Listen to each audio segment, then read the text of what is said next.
और खुशी की बात यह है कि हमारे साथ इस वक्त AIMIM के प्रमुख असदुद्दीन ओवैसी जुड़ गए हैं। ओवैसी जी, बहुत बहुत स्वागत है आपका। और सबसे पहले तो आपको बधाई दे देते हैं कि आपने 5 सीटें जीती हैं बिहार में, और क्या रिएक्शन है आपका?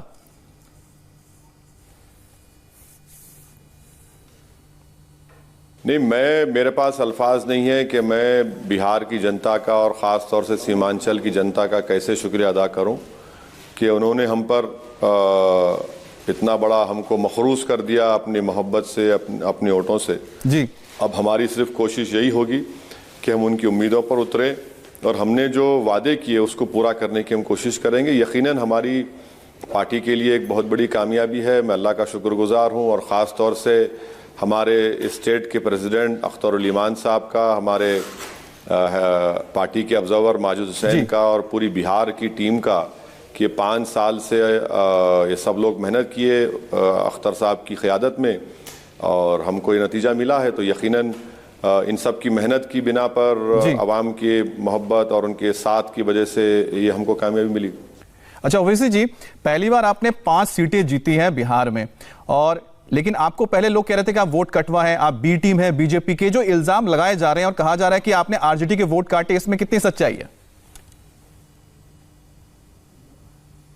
मैं आपको एक वाकया बताना चाह रहा हूं आपके सवाल का। जब हम कोचा दामन, हमारी 5 तारीख को आखिरी सभा थी, मैं अपनी बहुत थक गया था, सभा ख़त्म कर जा रहा था, तो मुझसे कई महिलाओं ने, काफ़ी बड़ी तादाद में महिलाओं ने हमारे को वोट दिया। तो वो महिलाओं ने हमसे फ़ोटो लेना, सेल्फी लेना चाह रहे थे। हम सेल्फी लिए, तो उसमें से चंद महिलाओं ने कहा कि तुम्हारे बारे में ये सब लोग अनाप शनाप बक रहे हैं, तुम फिक्र मत करो, इनका जवाब हम 7 तारीख को दे देंगे। तो जवाब मिल गया। अब वो बोलते रहे सर, अब पॉलिटिक्स में अब किसके मुंह को रोक पाएंगे आप? आपकी पॉपुलैरिटी भी है। जिसके पास जो फ्रस्ट्रेटेड होता है, जिसके पास पॉलिटिकल कैपेसिटी नहीं होती, तो वो इस तरह के एलिगेशंस लगाता है। तो मुझे कोई फ़र्क नहीं पड़ता, बल्कि मुझे इससे और ताकत मिलती है, और मेरी जिद में और मेरे एतमाद में और इजाफा होता है। यही जो ताकत आपकी निकलकर सामने आई है, कई पॉलिटिकल पंडितों को इसने चौंका दिया है, क्योंकि अगले 6 महीने की बात करते हैं तो एक बार बंगाल में चुनाव होने जा रहे हैं, और बंगाल में मुस्लिम आबादी काफी है। क्या आप पश्चिम बंगाल में भी बिहार की तरह अपने उम्मीदवार उतारेंगे?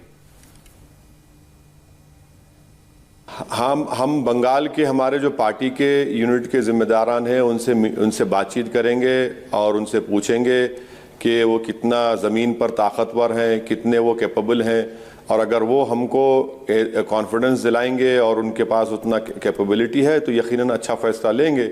और ख़ास तौर से जो पार्लियामेंट में कांग्रेस के लीडर हैं, वो तो हमारे बारे में बड़ी फ्लावरी लैंग्वेज में हमारे बारे में बहुत सी बातें कही हैं। तो ठीक है, अच्छा है, हमको भी जाना पड़ेगा। मुर्शिदाबाद, मालदा जाकर ही हम बताएंगे क्या हम कर सकते, नहीं कर सकते। आपने अपने इरादे तो जाहिर कर दिए। अच्छा, जो रैलियों में जो भीड़ आ रही थी उसमें काफी तादाद हमने महिलाओं की देखी थी, तो क्या जो महिलाएं हैं आपके जीत के लिए वही उनको श्रेय जाता है?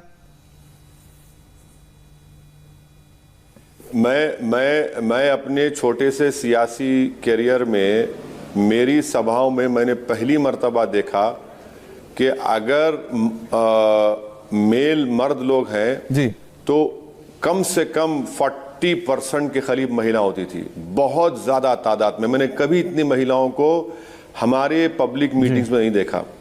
और अगर मिसाल के तौर पर अगर 1000 मर्द हैं, मेल हैं, तो कम से कम 600 से 700 महिला होती थी। तो यकीनन उनका बहुत बड़ा रोल रहा है, और उन्हीं की दुआओं और उनकी आशीर्वाद की वजह से और सबके ताउन की वजह से हमको ये कामयाबी मिली है। तो वाकई में महिलाओं का जो वोट था वो आपके लिए प्लस रहा, और यही वजह कि शायद आपको 5 सीटें मिल गई। और आपने कह भी दिया है कि जिन सीमांचल के 5 सीटों पे आपने जीत हासिल की, उससे सटे हुए जो इलाके हैं, मालदा हो, मुर्शिदाबाद हो, वहां पर भी आपकी नजर है। बहुत बहुत शुक्रिया आपका हमारे साथ जुड़ने के लिए।